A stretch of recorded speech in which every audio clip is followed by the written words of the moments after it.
We are talking Salem's Lot. This is the 2024 version. There have been adaptations of this twice before. So this is the third adaptation of the famous Stephen King story. And this one is directed and adapted to screenplay by Gary Dauberman, who previously brought us Annabelle Comes Home, but has also written some of the kind of the Conjuring universe movies, like The Nun and The Nun 2 and some of the Annabelle series. So here he is in his second directing gig, and Salem's Lot 2024 features Lewis Pullman in our lead role here. You may know Lewis Pullman will play Sentry in the Marvel's movie The Thunderbolts, upcoming I think in 2025, so this will give you a taste of what he's like. And he is the son, of course, of Bill Pullman. And so in case you are unawares of this story, it focuses on this sort of somewhat kind of cut off town in New England, and it takes place in the 70s. The book was written, I believe, in the mid-70s, and the original mini-series came out, I think, in 79.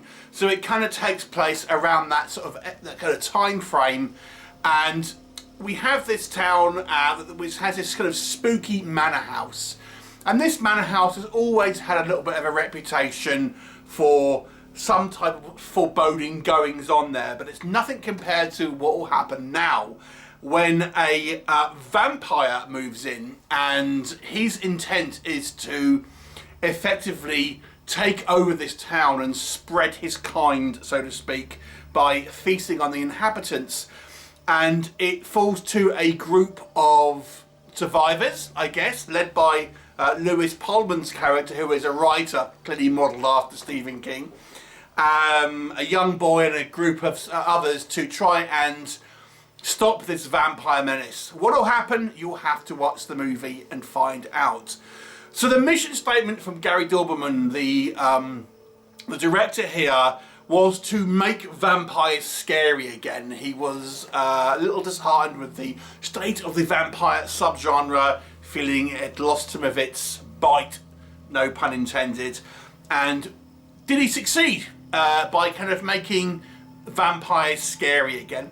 Kind of. I think he probably did.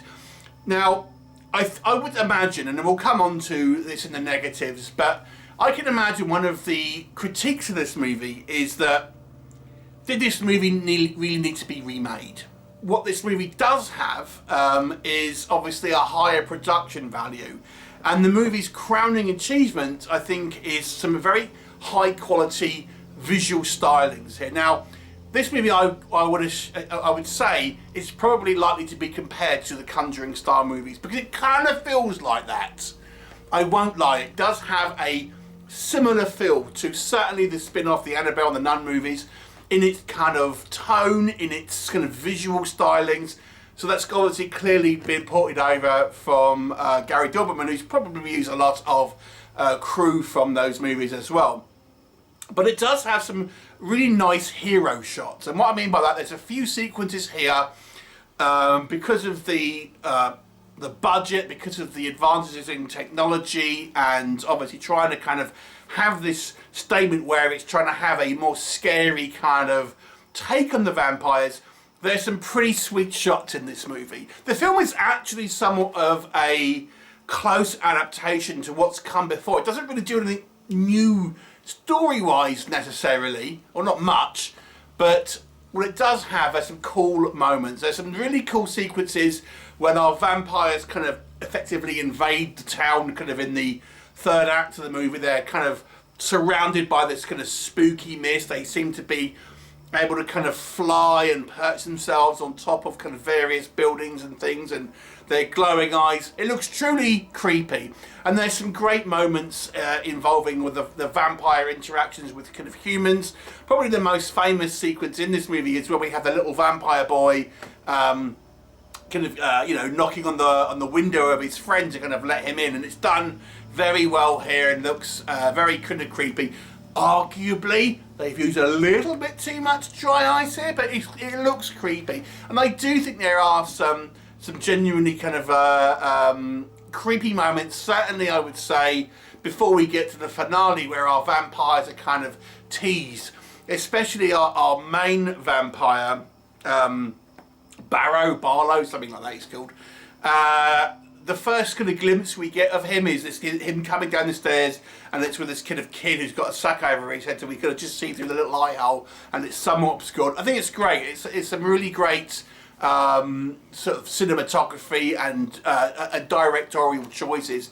There's some really nice just artistic things like the transitions from one sequence to another. For example, we have a sequence where a priest is reading the Bible, and he opens the Bible and it transitions to a guy like opening a sandwich with all jam and things inside. There's a few kind of like clever kind of sequences like that, I think, that that show some kind of some visual panache from Doberman, who obviously is a student of kind of James 1, and you can kind of see that sort of that influence, I would suggest. I gotta say, I think the cast do a pretty good job here. I enjoyed everyone here. Lewis Pullman's character is very much like a kind of everyman. He's not overly heroic. You might say he's a little bit kind of forgettable as a lead character, but I think he's quite understated and makes for a sort of quieter lead character here. I think people's most notable character will be this little boy who is the kind of this child who kind of resists the temptation of the vampire, so to speak, and he kind of goes all hit girl, but he's like as violent as Hit Girl in the kind of the Kick-Ass movies. In this one, he's maybe a little bit too aggressive, you argue, but I think he'll be the kind of the standout sort of character in this movie. But I think there's a good cast, and I think everyone does a good job of making some memorable characters. The cast is quite large. We have a relatively large cast of kind of supporting roles here. But I think they do a good job with limited sort of screen time to just to make this kind of their roles memorable and fun, and kind of, you know, have their little moments all to themselves, which I kind of quite liked. I think the VFX are excellent. Like I've said, this kind of feels like a little bit like the stylings of The Conjuring to a certain degree. So if you're a fan of like modern horror, and I'm going to touch on it again in a little bit, then I think you'll enjoy these kind of the trappings here of this the VFX. It's not overly gory, but I think the VFX and the vampires kind of look pretty cool and kind of, you know, pretty decent looking, pretty scary. I do think they somewhat kind of have a certain amount of kind of fear factor here. So what doesn't work? Now, Stephen King has long been said that he has trouble finishing his stories, and it's probably a problem which has been levelled at many a writer. And arguably the third act of the movie here is a little bit it's probably the weakest out of the three acts, where we have our big kind of action sequence. I won't say too much about it in case you haven't seen it, where we get kind of vampires en masse, and it ends up being more of a kind of an action film rather than a kind of a spooky horror film. And I think some of the eeriness that was built up in the first two acts, particularly with our head vampire here, Barlow I think it is. Anyway, again, it's somewhat kind of lost in that sort of third act. Now, a lot of the other critiques I would suggest are maybe somewhat subjective. Now, you could argue, and I can imagine this is going to be the thing that is said about this film, and I'm going to try and play devil's advocate to a certain degree. Why remake this? What did this movie offer that the other two, particularly the original adaptation, didn't give you? And I have to say, I don't think it really offers anything massively new outside of a few sequences with some hero shots. So I kind of get the criticism, if I'm honest, because if you've seen the original, you know, do you need to watch this? Probably not. Unless you're just like a really hankering to watch this story told again, because I don't think it really brings much else to the table. if I'm honest. It's solid, and if you haven't seen the original or the other kind of Rob Lowe version, then I think you'd appreciate the more modern and polished look of this film. But I don't really think it kind of particularly sort of improves on the original, outside of obviously things that have aged to a certain degree. The original movie, as I say, is set in the kind of the 70s, as is this one. And I think maybe a point of difference that it could have had was maybe to bring it up to the modern age. You could have it had exactly the same story, but adapt it so it has not the same time setting. I think at least then it may have had a point of difference. You could have had the same characters, the same events, but you could have updated it and had it set in like, you know, the 2020s or something. This movie was made in 2021, I believe. And I think it would have made it just a little bit different. That might be heresy, because I know that's not what's in the book, but I think if you're going to adapt something for the third time, I think, personally speaking, I would like to see some new ideas in there. And, you know, maybe this didn't have enough of that. One thing that maybe this movie does do, more so than the previous two adaptations, was our child character, as I say, is a little bit more violent than maybe the other adaptations. And that certainly makes it more memorable, but I think the violence could have been addressed a little bit more by the adult characters, the other adult characters that are in this story, because we are dealing with like an 11 or 12-year-old child here who kills not just vampires but humans as well. So, you know, I feel its tone of it, the way it's done, I think, you know, like I said, it kind of reminds me of Hit Girl from the Kick-Ass series. Now, I know this kid was a central character in the original story and stuff, but just how it's depicted here, I would say he's a little bit more aggressive maybe than the previous adaptations, and I feel that the adults would have been kind of saying things a little more.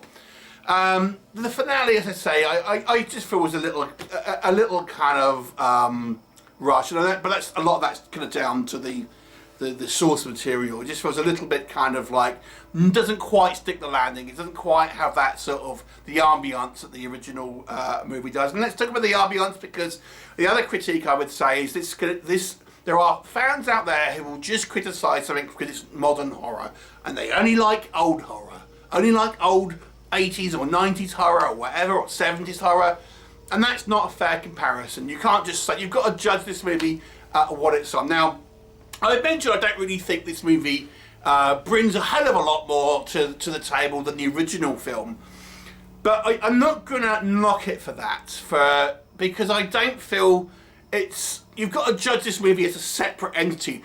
Did this movie succeed where it should? And yes, it's kind of not all that dissimilar outside of being modern, you know, kind of modern VFX and stuff. But if you watch this in a kind of a bubble and you haven't seen it, I think this is a solid movie. And I can't really critique it from too much, at least, from not really differentiating itself that much from the original. So that being said, I'm going to give this movie a 7 out of 10. I think it's a solid movie. I think if you like kind of your vampire horrors, it does kind of go some way into making a scary vampire movie. Could it gone further? Certainly. But I think it does a pretty good job.